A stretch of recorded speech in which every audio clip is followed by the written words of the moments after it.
আসসালামু আলাইকুম। আইটেক স্কুলে সবাইকে স্বাগতম। আমাদের লার্ন ফার্স্ট ফেল লেটার এই সিরিজের অংশ হিসেবে কেমিস্ট্রি তৃতীয় অধ্যায়ের আজকের টপিক হলো আমাদের ইলেকট্রন বিন্যাস, আইসোটোপ এবং আদার্স টপিকগুলো নিয়ে আমরা আজকে বিস্তারিতভাবে আলোচনা করব।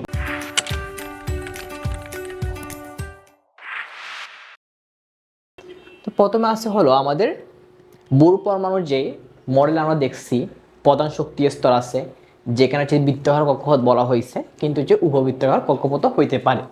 তো ওই কক্ষপথকে আমরা কি এন দ্বারা প্রকাশ করছিলাম এন দ্বারা প্রকাশ করছিলাম প্রধান শক্তি স্তর। প্রধান শক্তি স্তরকে এন দ্বারা প্রকাশ করা হয়।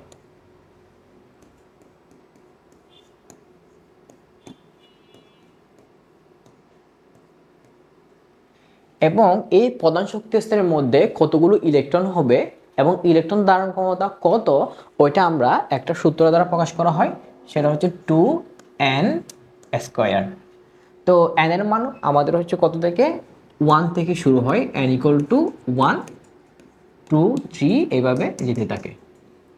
তো কে এল এম এন, তো আমরা কি জানি n এর মান এখানে 1, n এর মান এখানে 2, n এর মান এখানে 3, n এর মান এখানে 4।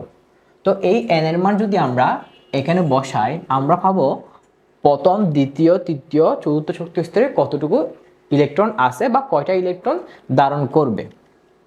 তো 2n², এখানে 1 যদি বসাই তাহলে আসে 2, 2n², এখানে 2 বসালে আসে 8, 3 বসালে আসে 18,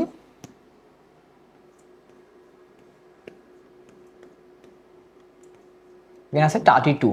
তাহলে আমরা দেখতে পাই প্রধান শক্তি স্তরে ইলেকট্রন ধারণ ক্ষমতা 2টা, দ্বিতীয় শক্তি স্তরে কয়টা আছে 8টা আছে, এবং তৃতীয় শক্তি স্তরে কয়টা হয় 18টা হয়, এবং চতুর্থ শক্তি স্তরে কয়টা আছে 32টা হয়। এবং কোন শক্তি স্তরে কতটা ইলেকট্রন আছে এটা আমরা এই সূত্র প্রয়োগ করে বের করতে পারি। এখন দেখব প্রধান শক্তি স্তরকে আরো ছোট ছোট ভাগে বিভক্ত থাকে, সেগুলোকে কি বলা হয় উপশক্তি স্তর বা অরবিটাল বা সাবশেল বলা হয়। কি বলা হয় অরবিটাল বা সাবশেল। তো ওই অরবিটাল বা সাবশেলকে প্রকাশ করা হয়, উপশক্তি স্তরকে প্রকাশ করা হয় আমাদের এল দ্বারা। এল দ্বারা প্রকাশ করা হয়। এল এর মান শুরু হয় 0 থেকে, এবং এল এর মানটা আমাদের এন এর মানের উপর ডিপেন্ডেন্ট। তো হচ্ছে এন এর মান এর জন্য কত হয় n-1, n-1 হয়। কেমনে হয় n-l ও বলা যায়, যদি এল এর মান 0 থেকে স্টার্ট হয়, এন এর মান হয় 1 থেকে স্টার্ট। তো আমরা কি করব, এল এর মান এন এর মানের জন্য এল এর মান হবে n-l। n এর মান যদি 3 হয়, l এর মান হবে আমাদের কত n-l। দ্যাট মিন্স 1 কম, তাহলে 2 1 0, কারণ আমাদের l 0 পর্যন্ত হইতে পারে এবং এটাকে l দ্বারা প্রকাশ করা হয়। উপশক্তি স্তর কি দ্বারা প্রকাশ করা হয় l দ্বারা প্রকাশ করা হয়। 0 থেকে n-l, 0 থেকে n-l পর্যন্ত হয়ে থাকে n এর মানের উপর নির্ভর করে। তো উপশক্তি স্তর কয়টা আমাদের আছে S P D F, S P D F। তো S এর জন্য হয় আমাদের L এর মান 0, P এর জন্য হয় L এর মান 1, D এর জন্য L এর মান হয় আমাদের কত 2, F এর জন্য হয় L এর মান আমাদের 3।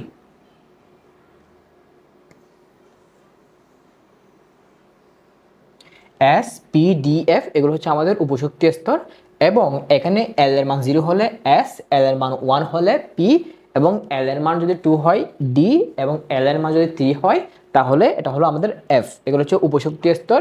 এবং N এর মান যদি n এর মানের উপর ডিপেন্ড করে। n এর মান যদি 3 হয় বা যে কোনো একটা কিছু হয় তাহলে l এর মান হবে তার থেকে 1 কম, অর্থাৎ n মাইনাস l পর্যন্ত যাবে। যদি হয় 3 তাহলে l এর মান হবে, যদি n এর মান 3 হয় l এর মান হবে কত হবে, 3 হইলে তাহলে 1 কম, তাহলে কত পর্যন্ত যাবে, 2 2 1 0 এভাবে যাবে।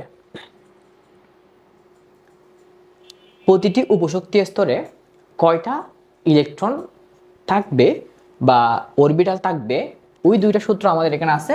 অরবিটালের ক্ষেত্রে 2l+1, আর ইলেকট্রন কত থাকবে তাহলে হচ্ছে 2 × 2l+1। তো আমরা জানাচ্ছি যে s p d f। তো অরবিটাল সংখ্যাটা দেখি, অরবিটাল কত হবে, অরবিটাল সংখ্যা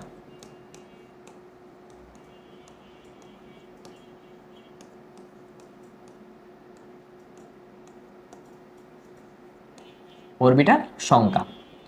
তো এস এস মানে এল এর মান কত, 0, পি হলে এল এর মান কত হবে বলুন তো, 1 হবে, ডি হলে এল এর মান হবে 2, এফ এর ক্ষেত্রে এল এর মান 3। এই সূত্রের মধ্যে যদি এল এর মান 0 বসাই আমাদের কত আসে দেখেন তো, 0 বসালে আসে 1, তাহলে কি একটা অরবিটাল হবে। যদি এখানে এল এর মান 1 বসাই তাহলে আসে কত, 3। কত আসে বলুন তো, 3। ডি এর মান যদি কি বসাই, 2 বসাই, তাহলে হচ্ছে কত, আমাদের অরবিটাল সংখ্যা হবে 5। আর এখানে হবে আমাদের কত, 3, তাহলে হচ্ছে কত, 7টা অরবিটাল হবে। তাহলে এস হচ্ছে যে একটা অরবিটাল থাকবে, পি তে 3টা ভাগে ভাগ করা হবে এবং ডি কে 5টা ভাগে ভাগ করা হবে এবং এফ কে কয়টা ভাগে ভাগ করা হবে, 7টা ভাগে ভাগ করা হবে। পি কে 3 ভাগ করা হয়, একটা হলো P X, P Y, P Z, এবং ডি কে 5টা ভাগ করা হয়, পি কে 3টা ভাগে এবং ডি কে 5টা ভাগ করা হয়, কারণ আমরা দেখছি পি 3টা অরবিটাল থাকে আর ডি তে 5টা অরবিটাল থাকে। ডি এর মধ্যে D X Y, D Y Z, D X square, D Z square, D X square minus Y square, D X Y, D Y Z, D Z x,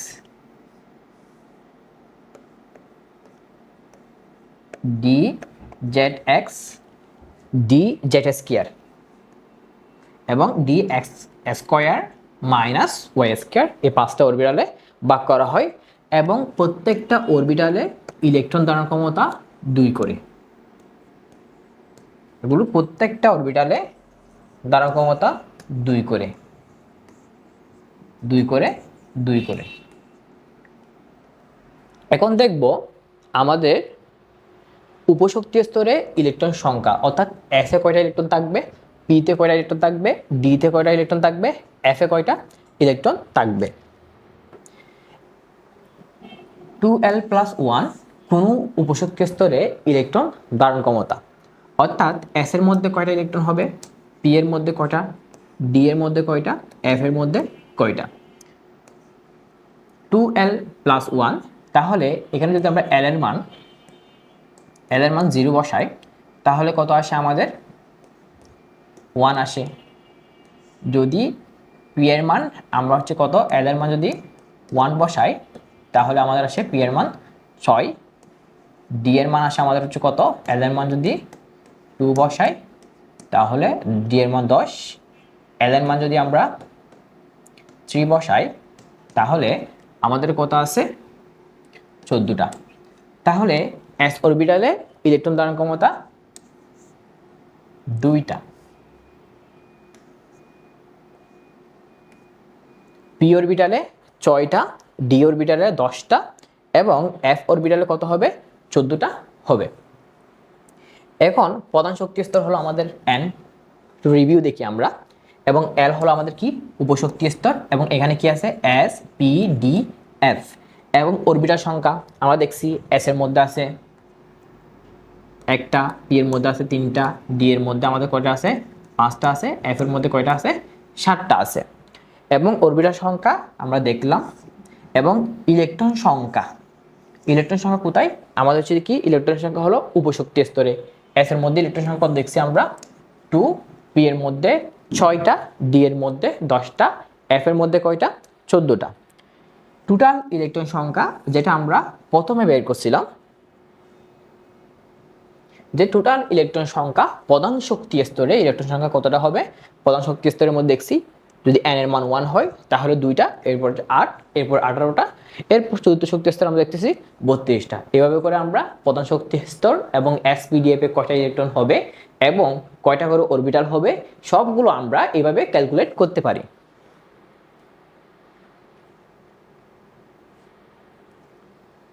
তৃতীয় শক্তি স্তরে F orbital থাকে না কেন, আমাদের একটা কোশ্চেন করা হয়েছে যে তৃতীয় শক্তি স্তরে এফ অরবিটাল থাকে না কেন। তৃতীয় শক্তি স্তর, তাহলে তৃতীয় শক্তি স্তর হলে এন এর মান কত বলতো 3। তো এন এর মান 3 হলে তো এল এর মান কত হয় আমরা জানি এন থেকে 1 কম, that means N minus L, N minus L, that means কত হবে 0, 1, 2, 3টা। 0 হলে এল এর মান কার 0 এস এর, এবং এল এর মান কার 1 পির, এবং এল এর মান 2 হলে কি হয় ডি হয়, এসপিডি, এসপিডি। যদি আমাদের এফ অরবিটাল হতে হয় তাহলে এল এর মান কত রাখবে 3 রাখবে। এন ইকুয়াল টু যদি 3 হয়, L equal to 3 not possible.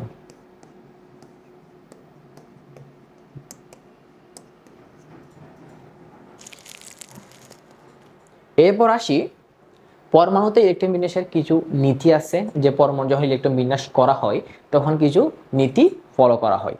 এর মধ্যে আছে পাওদির বর্জন নীতি, এখন এটা আমাদের আগে না। এরপর হচ্ছে আউবাউ নীতি এবং হুন্ডসের সূত্র। আমাদের আউবাউ নীতিটা আমাদের এসএসসি লেভেলে লাগে। আউবাউ নীতি দ্যাট মিনস ইলেকট্রন আগে কম শক্তির অরবিটালে প্রবেশ করবে। আউবাউ নীতি বলতেছে ইলেকট্রন আগে লোয়ার এনার্জি লেভেলে প্রবেশ করবে যেখানে শক্তি কম। তো এই শক্তিটা আমরা কেমনে বুঝবো বা কেমনে আইডেন্টিফাই করব কোনটা শক্তি বেশি কম? এই শক্তিটা নির্ভর করে এন প্লাস এল এর মানের উপর।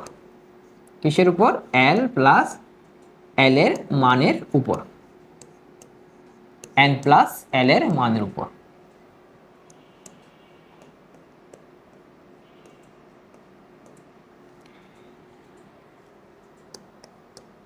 যদি এন প্লাস এল এর মান যার বেশি হবে তার শক্তি বেশি হবে। এখন যদি এন প্লাস এল এর মানের উপর নির্ভর করবে কোনটা শক্তি বেশি হবে। যেখানে এন প্লাস এল এর মান সমান হয়ে যাবে, সমান হয়ে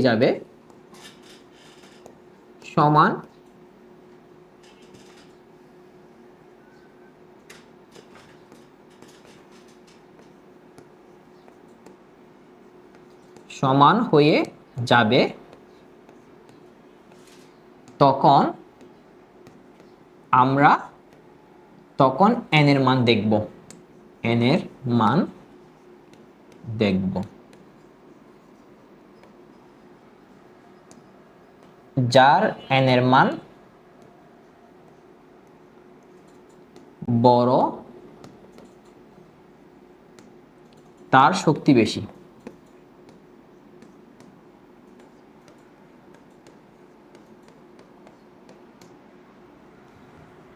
এন প্লাস এল এর মানের উপর শক্তি কি করে নির্ভর করে?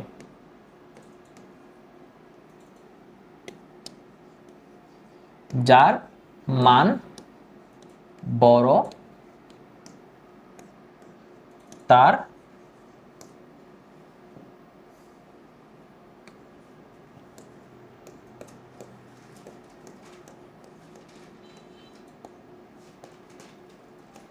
শক্তি বেশি, তার শক্তি বেশি হবে। যদি এন প্লাস এল এর মান সমান হয়ে যায় তখন আমরা কি করব, যার n এর মান বড় তার শক্তি বেশি হবে। দেখি আমরা একটা এক্সাম্পল দেখি। বলতেছে 4s এবং 3d অরবিটালের মধ্যে কোনটি শক্তিশালী বেশি হবে এবং কোনটিতে আগে প্রবেশ করবে। আউবাউ নীতি কি ছিল, যেখানে আগে শক্তি কম হবে ওইখানে আগে ইলেকট্রন প্রবেশ করবে, ধীরে ধীরে উচ্চ শক্তির অরবিটালে যাবে। তো কোনটিতে আগে ইলেকট্রন প্রবেশ করবে, তাহলে এটা বুঝতে হলে আমাদের কি করতে হবে, শক্তি বের করতে হবে, কার শক্তি বেশি। যার শক্তি বেশি তার মধ্যে পড়ে যাবে, যার শক্তি কম তার মধ্যে আগে ইলেকট্রন প্রবেশ করবে। তো আমরা প্রথমে 4s এর জন্য দেখি। 4s, তো এখানে n এর মান কত, n এর মান হলো 4 এবং l এর মান কত 0। n প্লাস l এর মান কত আমাদের 4। এরপর 3d এর জন্য n ইকুয়াল টু কত 3, d ইকুয়াল টু কত 2।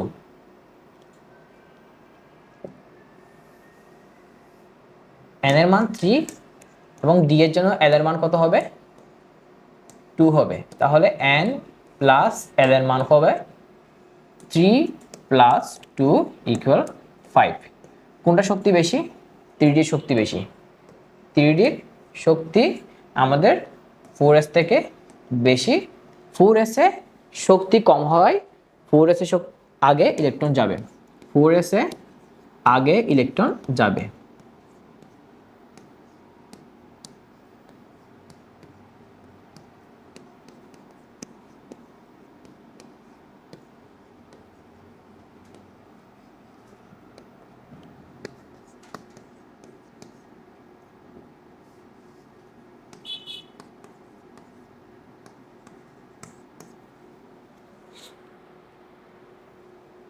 ইলেকট্রন বিন্যাস দেখবো আমরা কেমনে ইলেকট্রন বিন্যাস করতে হয়। এখন আমরা প্রধান শক্তি স্তর চিনছি, এন্ড দেন আমরা হচ্ছে এসপিডিএফ, এবং এসপিডিএফ এ কয়টা ইলেকট্রন থাকে, এস এর মধ্যে থাকে আমাদের 2টা ইলেকট্রন, পি এর মধ্যে থাকে হচ্ছে 6টা ইলেকট্রন, ডি এর মধ্যে 10টা, এফ এর মধ্যে হচ্ছে কত 14টা ইলেকট্রন থাকে। এখন আমরা দেখব কেমনে ইলেকট্রন বিন্যাস করতে হয়।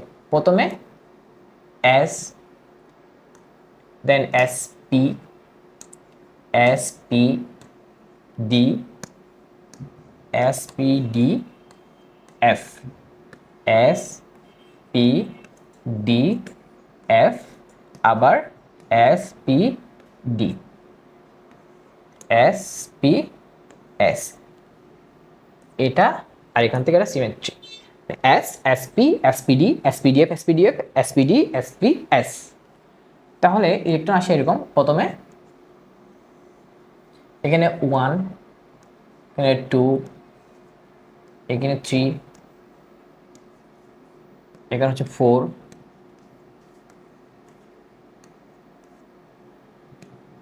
এটা 5, 5, 5,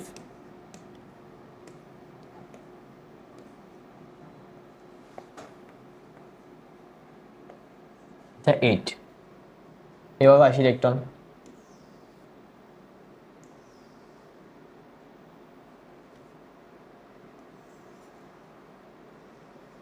এভাবে এভাবে করে ইলেকট্রনগুলো প্রবেশ করে। অর্থাৎ যাদের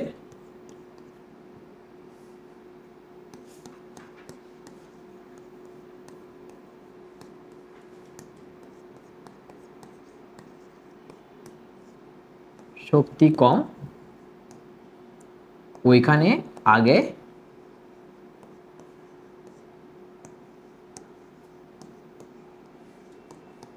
ইলেকট্রন প্রবেশ করে।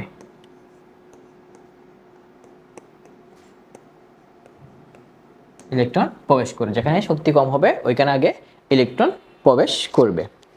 এখন আমরা দেখব কেমনে ইলেকট্রন বিন্যাস করা হয়।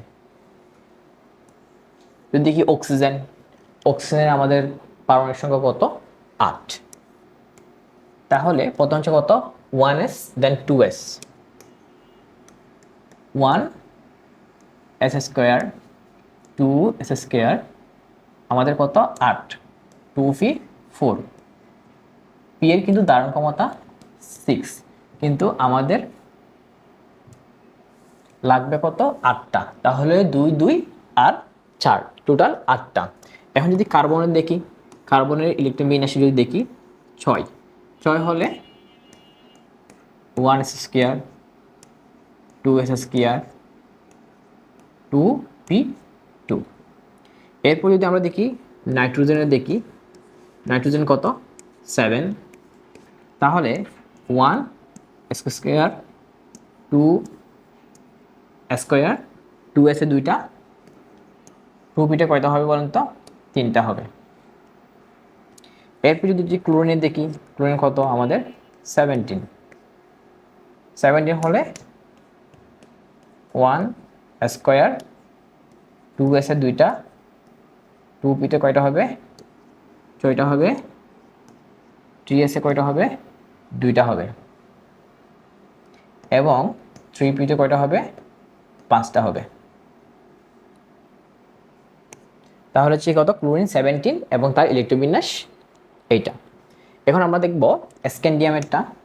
স্ক্যান্ডিয়াম কত 21, তাহলে 1s স্কয়ার 2s এ 2টা, 2p-তে 6টা, 3s এ 2টা এবং 3p-তে 6টা, কয়টা হয়েছে 18টা হয়ে গেছে। তো আমাদের লাগবে 21টা, আর লাগবে কয়টা আমাদের 3টা। তাহলে আমাদের আছে 3d এবং 4s। তো আমরা জানি আগে 4s ইলেকট্রন যাবে, আমরা আও নীতি অনুযায়ী জানি ইলেকট্রন আগে লোয়ার শক্তি স্তরে যাবে, দেন হচ্ছে যে আপার শক্তি স্তরে যাবে। তাহলে আমাদের কয়টা আছে 3টা, 3টার মধ্যে 2টা এখানে দিলাম, আর এখানে বাকি একটা আমরা 3d তে দিলাম। প্রথম হচ্ছে 2s এ, দেন হচ্ছে একটা। তাহলে আমাদের কয়টা পর্যন্ত 21টা ইলেকট্রন, 18, 19, 20, 21। যদি আমরা পটাশিয়ামটা দেখি,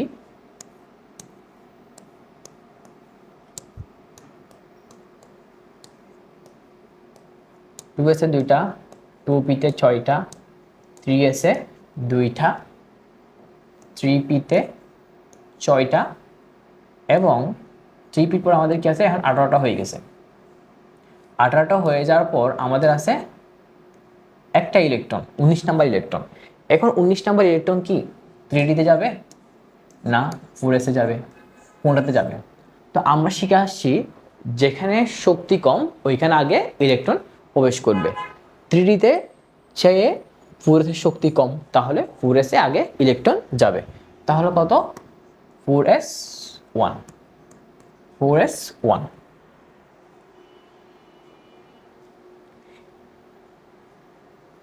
সবগুলো ইলেকট্রন কিন্তু ইলেকট্রন বিন্যাস আও নীতি মেনে চলার কথা, বাট কিছু ক্ষেত্রে বা বাস্তবে অন্যভাবে কিছু ব্যতিক্রম জিনিসপাতি ঘটে। কেমিস্ট্রিতে অলওয়েজ কিছু না কিছু ব্যতিক্রম থাকে এবং আমরা দেখব সব সময়। তো কেন ব্যতিক্রম হয় সেটা আমরা দেখব।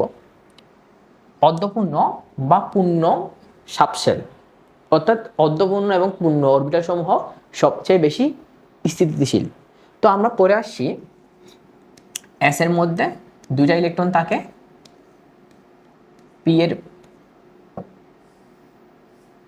পি এর মধ্যে ইলেকট্রন থাকে আমাদের কয়টা বলতো 6টা ইলেকট্রন, এবং ডি এর মধ্যে কয়টা ইলেকট্রন থাকে 10টা ইলেকট্রন থাকে, এফ এর মধ্যে থাকে 14টা ইলেকট্রন।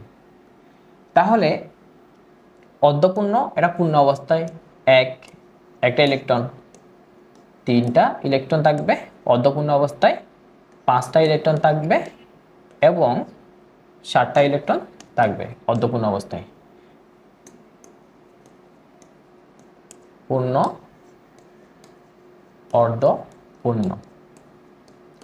যখন ইলেকট্রন বিন্যাসে এই স্ট্রাকচারগুলো sp2 sp1 মানে s এর 2টা এবং একটা, মানে পূর্ণ এবং অর্ধপূর্ণ অবস্থায় সবচেয়ে বেশি স্থিতিশীল ইলেকট্রন বিন্যাস প্রেজেন্ট করে, তখন আমাদের এই ব্যতিক্রম জিনিসপাতিটা ঘটে। কারণ হচ্ছে যে sp3 অর্ধপূর্ণ, তো হচ্ছে d5 অর্ধপূর্ণ, p6 পূর্ণ এবং d10 পূর্ণ। এগুলো আমরা দেখি। যখন আমরা ক্রোমিয়াম এবং হচ্ছে যে কপারের ইলেকট্রন বিন্যাস করতে যাই, তখন আমরা এই ব্যতিক্রম ধর্মী ইলেকট্রন বিন্যাসটা আমরা ফেস করি। চলো আমরা করি এটা। ক্রোমিয়াম কত 24, 24, তাহলে 1s এ কয়টা? 2টা, 2s এ কয়টা? 2টা, এবং 2b তে কয়টা? 2টা, 2b তে 6টা, 2s এ 2টা, 3s এ 2টা, 3p তে 6টা, 18টা। এখন আমাদের আর কয়টা বাকি আছে?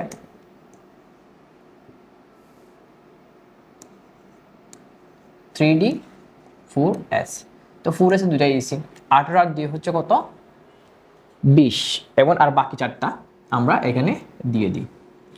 বাট এই ইলেকট্রন বিন্যাসটা আউবাউ নীতি অনুযায়ী হওয়ার কথা ছিল, বাট এখন হবে না। কেন? আমরা দেখছি পূর্ণ এবং অর্ধপূর্ণ সমূহ সবচেয়ে বেশি স্থিতিশীল। পূর্ণ এবং অর্ধপূর্ণ ইলেকট্রন বিন্যাস সমূহ সবচেয়ে বেশি স্থিতিশীল। তাহলে যদি 4s থেকে একটা ইলেকট্রন 3d তে দিয়ে দিই, তাহলে হয়ে যায় 3d 5 এবং 4s হয়ে যাবে 1। তাহলে s কিন্তু অর্ধপূর্ণ এবং 3d5, d5ও কি অর্ধপূর্ণ এবং সবচেয়ে বেশি স্থিতিশীল ইলেকট্রন বিন্যাস। যদি এক্সামে আসে তাহলে এটা সঠিক না, এটা সঠিক, এটা আমাদের দিতে হবে। এবং কেন হয়? কারণ অর্ধপূর্ণ এবং পূর্ণ অরবিটাল সমূহ সবচেয়ে বেশি স্থিতিশীল, এবং স্থিতিশীল হওয়ার জন্য 4s থেকে ইলেকট্রন 3d তে চলে আসে। তো আরেকটা এক্সাম্পল দেখি, কপার 29।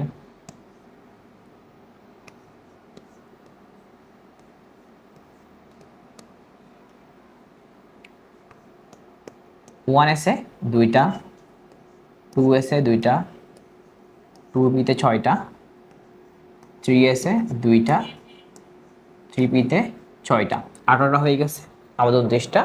তাহলে হচ্ছে কত? 3d এবং 4s।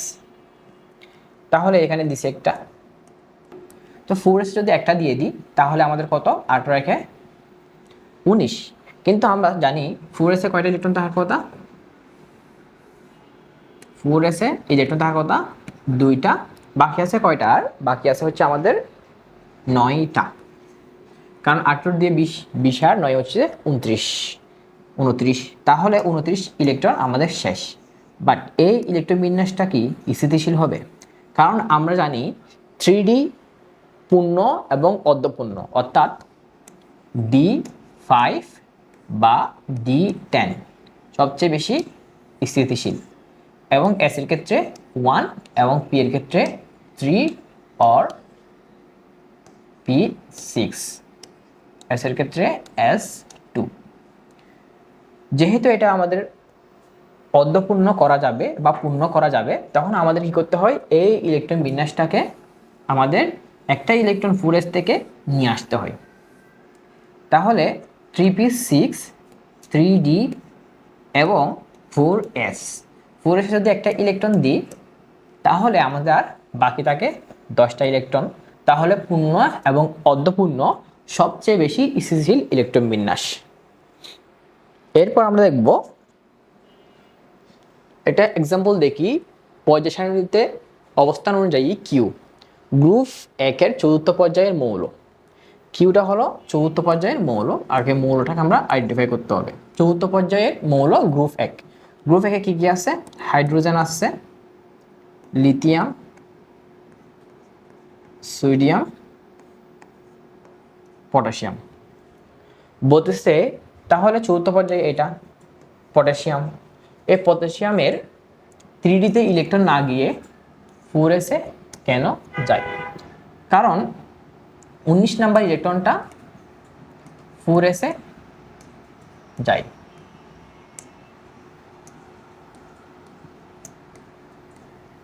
কারণ আমরা জানি আউবাউ নীতি অনুযায়ী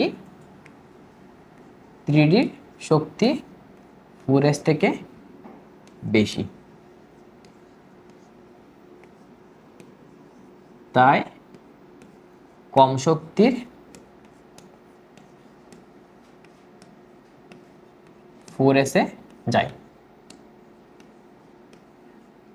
যদি পটাশিয়ামের ইলেকট্রন বিন্যাস যদি আমরা দেখি, পটাশিয়াম 19,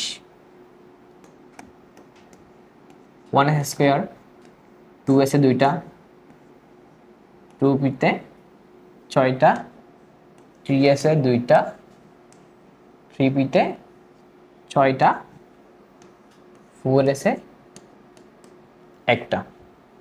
এটা হচ্ছে আমাদের অ্যান্সার। এরপর আমরা আরেকটা দেখি, 4টি মৌলের ইলেকট্রন বিন্যাস করে তাদের রাসায়নিক ধর্ম পর্যবেক্ষণ করলে মৌল 4টি 3K11L এগুলো হচ্ছে আমাদের হচ্ছে প্রতীক, কোনো প্রতীক নয়, প্রচলিত কোনো প্রতীক নয়, মানে মৌলের কোনো এটা প্রতীক নয়, বোঝার জন্য দিচ্ছে। বলতেছে উদ্দীপকের কোন মৌল দুটি ব্যতিক্রমধর্মী ইলেকট্রন বিন্যাস প্রদর্শন করে। ব্যতিক্রমধর্মী যেটা হচ্ছে আউবাউ নীতি অনুযায়ী হয় না, স্বাভাবিক নিয়ম হচ্ছে আউবাউ নীতি অনুযায়ী ইলেকট্রন বিন্যাস হওয়া। 29 এটা হচ্ছে কি বলতো, কপার। আর এদিকে আছে আমাদের হচ্ছে 311 24 কি ক্রোমিয়াম। তো আমরা জানি ক্রোমিয়াম এবং কপার ব্যতিক্রমধর্মী ইলেকট্রন বিন্যাস, কারণ স্থিতিশীলতা অর্জনের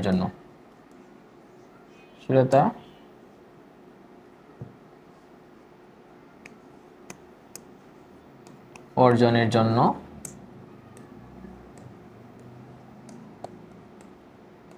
পূর্ণ এবং অর্ধপূর্ণ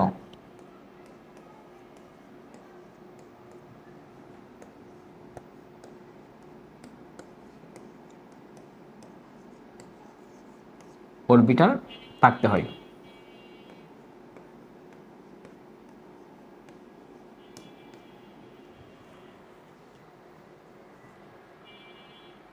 এরপর আমরা দেখব আইসোটোপ, যেখানে হচ্ছে দেখি কোনো একটা পরমাণুর প্রোটন সংখ্যা সমান থাকে এবং বর সংখ্যা এবং নিউট্রন সংখ্যা কি থাকবে, ভিন্ন থাকবে। প্রোটন সংখ্যা ফিক্স, কিন্তু আমাদের বর সংখ্যা এবং নিউট্রন সংখ্যা কি হবে, ভিন্ন হবে। যাদের ভিন্ন হবে প্রোটন সংখ্যা সেম, প্রোটন সেম, তাইলে আমাদের কি বলবো, আইসোটোপ বলবো। কি বলবো, আইসোটোপ।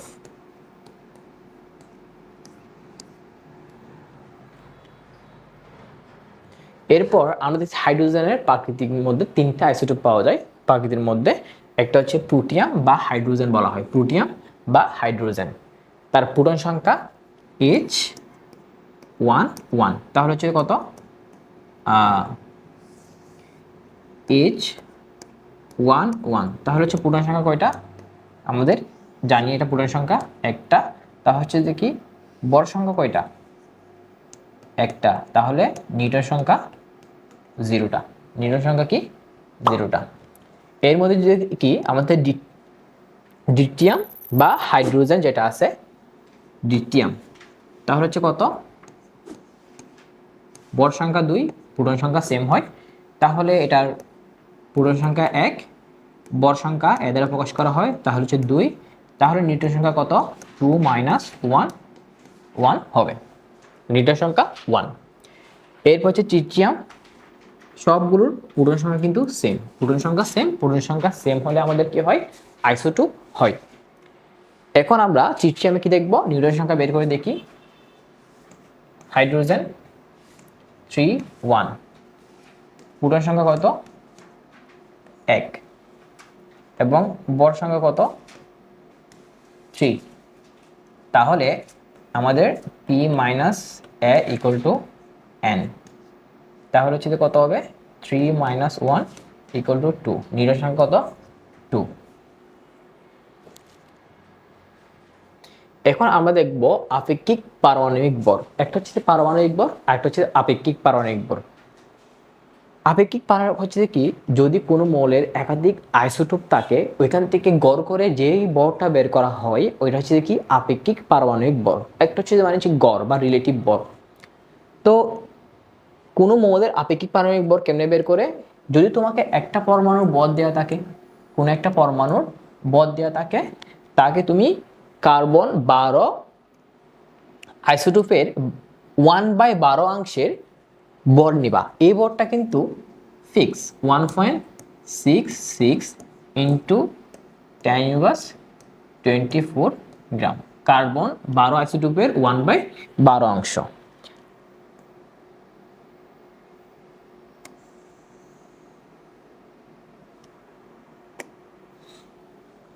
এরপর একটা আমরা এক্সাম্পল দেখি, একটা ম্যাথ করি, যে বলা আছে অ্যালুমিনিয়ামের একটি পরমাণুর ভর এত, অ্যালুমিনিয়ামের আপেক্ষিক পারমাণবিক ভর বের করো।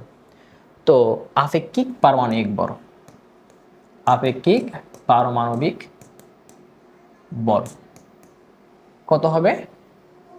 একটা পরমাণুর ভর, একটা পরমাণুর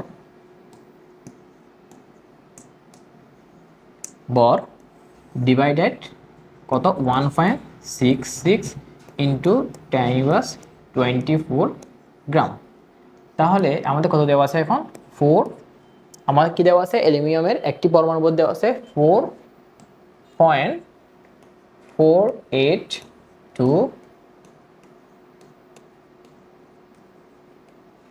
গ্রাম। তাহলে এটাকে যদি 1.66 ইন্টু 10⁻²4 গ্রাম দ্বারা ভাগ দিই, তাহলে আমাদের আসবে হচ্ছে কি আপেক্ষিক পারমাণবিক ভর 27। এরপর আমরা দেখব আইসোটোপের শতকরা হার থেকে কেমনে আমাদের হচ্ছে কি পারমাণবিক ভর, আপেক্ষিক পারমাণবিক ভর বের করা হয়। এই সূত্রের মাধ্যমে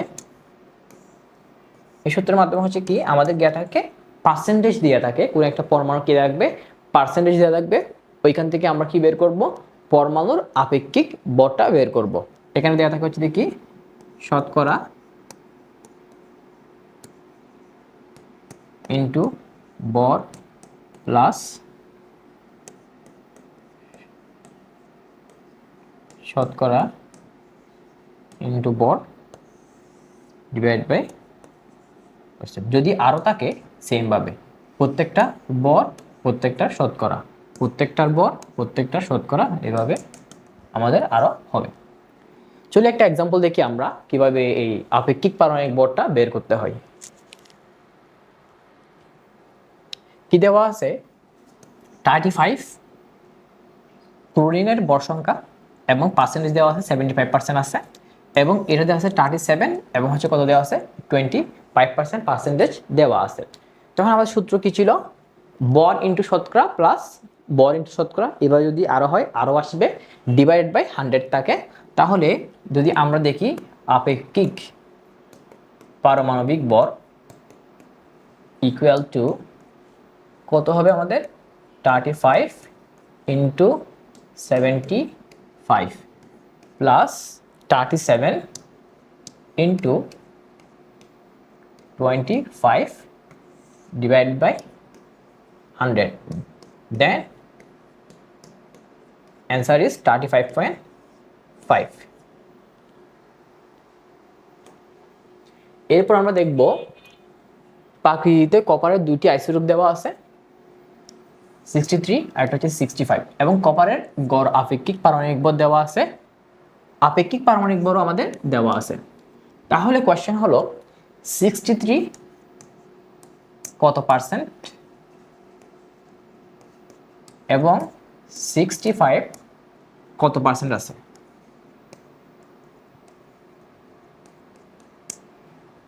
তো আমরা চলো এই ম্যাথটা করি। ধরি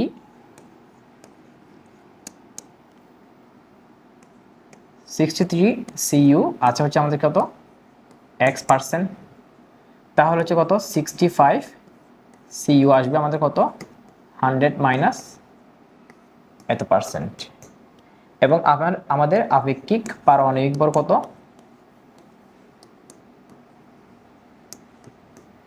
63.5। তো আমরা আপেক্ষিক পারমাণবিক ভর যেগুলো কি জানি, আপেক্ষিক পারমাণবিক ভর ইকুয়াল টু শতকরা ইন্টু ভর x ইন্টু 63 x এর জন্য কি হবে 63 হবে plus 100 minus x into 65 divide by 100, এবং এখানে কত দেওয়া আছে, এই ভ্যালুটা আমাদের আপেক্ষিক পারমাণবিক ভর দেওয়া আছে 63.5, 63.5 ইকুয়াল টু, এখান থেকে এক্স এর ভ্যালু বের করলে আমার হচ্ছে কি কপার 63% পাবো, এবং এক্স থেকে যদি 100 মাইনাস এক্স করা হয় তাহলে আমরা কি পাবো, কপার 65-এর পার্সেন্টেজটা পাবো। এরপর আমরা দেখব আপেক্ষিক পারমাণবিক ভর থেকে আপেক্ষিক আণবিক ভর নির্ণয়। তো আমরা বলা আছে কি হাইড্রোজেন, তো এখানে হাইড্রোজেন কয়টা, H প্লাস H। তো আমাদের আণবিক ভর থেকে আপেক্ষিক পারমাণবিক ভর থেকে আপেক্ষিক আণবিক ভর নির্ণয়, আমরা জানি হচ্ছে হাইড্রোজেন কত, 1, এই হাইড্রোজেনের কত হবে, আমাদের 1 হবে, তাহলে হচ্ছে কত আসছে, 2 আসছে। সালফিউরিক অ্যাসিডের ক্ষেত্রে আমরা দেখি হাইড্রোজেন কয়টা, 2টা, সালফার 1টা, অক্সিজেন 4টা। তো হচ্ছে 2টা হাইড্রোজেন হলে 2 হবে, সালফার কত, ভর সংখ্যা হচ্ছে কত, 32, অক্সিজেন কত, 16 ইন্টু 4, তাহলে কত আসে আমাদের হচ্ছে 98। এন্ড দেন আমরা দেখব তেজস্ক্রিয় আইসোটোপ ও তাদের ব্যবহার। প্রথম হচ্ছে আমাদের তেজস্ক্রিয় আইসোটোপ আমাদের আইসোটোপগুলো মেইনলি কৃষিক্ষেত্রে ইউজ করা হয়, চিকিৎসা ক্ষেত্রে ইউজ করা হইতে পারে এবং ইউজ করা হয়। তারপর হচ্ছে যে কৃষিক্ষেত্রে, তারপর হচ্ছে যে বিভিন্ন এনার্জি প্রডিউসের ক্ষেত্রেও আইসোটোপের ব্যবহার রয়েছে। তো 1 নম্বর হচ্ছে যে কি তেজস্ক্রিয় আইসোটোপ কারা, যেসব আইসোটোপের নিউক্লিয়াস নিজে নিজে ভেঙে গিয়ে আলফা কণা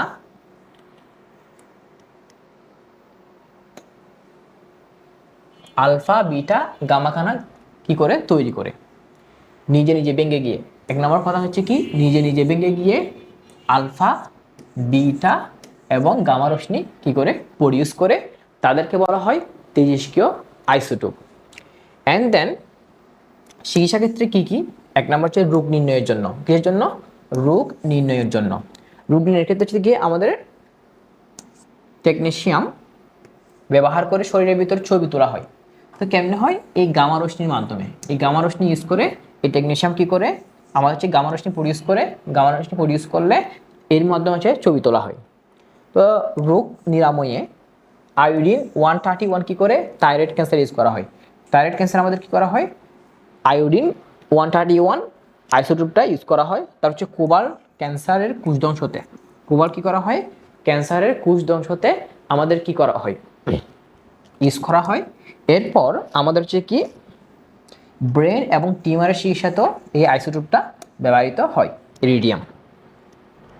এরপর আমরা দেখছি কৃষিক্ষেত্রে ফসলের গুণগত মান উন্নয়ন এবং হচ্ছে পুষ্টি নির্ধারণের ক্ষেত্রে মাটিতে N এবং ফসফরাস, নাইট্রোজেন এবং ফসফরাসের পরিমাণ নির্ণয় করা হয়। পোকামাকড় নিয়ন্ত্রণে কীটনাশক সঠিক পরিমাণ নির্ধারণ করা হয়। পোকামাকড় নিয়ন্ত্রণ করার জন্য কী পরিমাণ কীটনাশক দরকার ওইটা আইসোটোপের মাধ্যমে করা হয়। এবং ফসলের মান উন্নয়ন কেমনে করবে, জিনগত পরিবর্তনের মাধ্যমে, আইসোটোপের মাধ্যমে জিনগত পরিবর্তন ঘটানো হয়। দেন হচ্ছে ফসলের উৎপাদন কি করা হয়, বাড়ানো হয়। এরপর হচ্ছে কি বিদ্যুৎ শক্তি উৎপাদন নিউক্লিয়ার ফিশন থেকে, যেটা আমাদের পারমাণবিক চুল্লিতে ইউজ করা হয়। যেটা বাংলাদেশে আছে আমাদের রূপপুর নিউক্লিয়ার পাওয়ার প্ল্যান্ট, যেটা হচ্ছে রিসেন্টলি কি হবে স্টার্ট হতে যাচ্ছে। ওইটার মধ্যে আমরা কি করি, নিউক্লিয়ার ফিশন, মানে হচ্ছে একটা কণা আছে, ওই কণাকে একটা নিউটন দ্বারা আঘাত করলে এই কণাটা বাড়তে থাকে, এটা আরো হবে, এটাও বাড়তে থাকবে। এটা হচ্ছে দেখি নিউক্লিয়ার ফিশনের রিঅ্যাকশন। এরপর আমরা দেখব তেজস্ক্রিয় আইসোটোপ ব্যবহার করে জমিতে কোন মৌলগুলোর পরিমাণ জানা যায়। তেজস্ক্রিয় আইসোটোপ ব্যবহার করে আমরা জানি নাইট্রোজেন এবং ফসফরাসের পরিমাণ জানা যায়। এরপর হচ্ছে হাইড্রোজেন মৌলের সর্বশেষ আইসোটোপটির নিউট্রন কত। এখানে ক্লিয়ারভাবে বলা যায় যে কোন আইসোটোপ, আমরা হচ্ছে ন্যাচারাল না প্রাকৃতিক সবকিছু। আমরা ধরি ন্যাচারাল, যেটা আমাদের তিনটা আইসোটোপ আছে, সেটা কি আমাদের প্রোটিয়াম। পারমাণবিক সংখ্যা 3, বড় সংখ্যা পূর্ণ সংখ্যা 1, বড় সংখ্যা 3 এবং হচ্ছে কি পূর্ণ সংখ্যা 1। তাহলে নিউট্রন সংখ্যা হচ্ছে বড় সংখ্যা মাইনাস পূর্ণ সংখ্যা, তাহলে হচ্ছে কত 2, হচ্ছে আমাদের নিউট্রন সংখ্যা কত 2। এরপর দেখি হাইড্রোজেন মৌলের 3টি আইসোটোপের প্রথম আইসোটোপটির প্রাকৃতিকভাবে প্রাপ্ত শতকরা পরিমাণ। তাহলে হাইড্রোজেনের কয়টা আইসোটোপ আছে? আমরা 3টা আইসোটোপ আছে, H11 যেটাকে আমরা হাইড্রোজেন বলি, তার হচ্ছে ডিট্রিয়াম আছে 2131, এবং এই প্রথম আইসোটোপটা প্রাকৃতিক মধ্যে পাওয়া যায় 99.8%, 99.98%। তো আমরা ধরে নিলাম এটাকে পাওয়া যায় প্রাকৃতিতে X%, আর এটাকে পাওয়া যায় কত 100 মাইনাস 99.98 মাইনাস X%, 3 নাম্বারটাকে পাওয়া যায়। এবং আমাদের কি দেওয়া আছে? আপেক্ষিক পারমাণবিক ভর দেওয়া আছে। কি দেওয়া আছে? আপেক্ষিক পারমাণবিক ভর। তাহলে আমরা কি জানি? আপেক্ষিক পারমাণবিক ভর 0.00025 ইকুয়াল টু, আমরা জানি হচ্ছে কি রেশিও ইন্টু ভর, তাহলে হচ্ছে 1 into 99.98% plus x into 2 plus 100 minus 99.98 minus x into 3 divide by 100। এখান থেকে আমরা x এর পরিমাণ বের করলে আর বাকি সবগুলো পরিমাণ আমরা পেয়ে যাব। তো আজকের আমাদের এই অধ্যায়টা এখানে শেষ। সো তোমরা সবাই আমাদের ওয়েবসাইটে ভিজিট করে কোর্স ফি দিয়ে আমাদের সাথে যুক্ত হইতে পারো। ধন্যবাদ সবাইকে।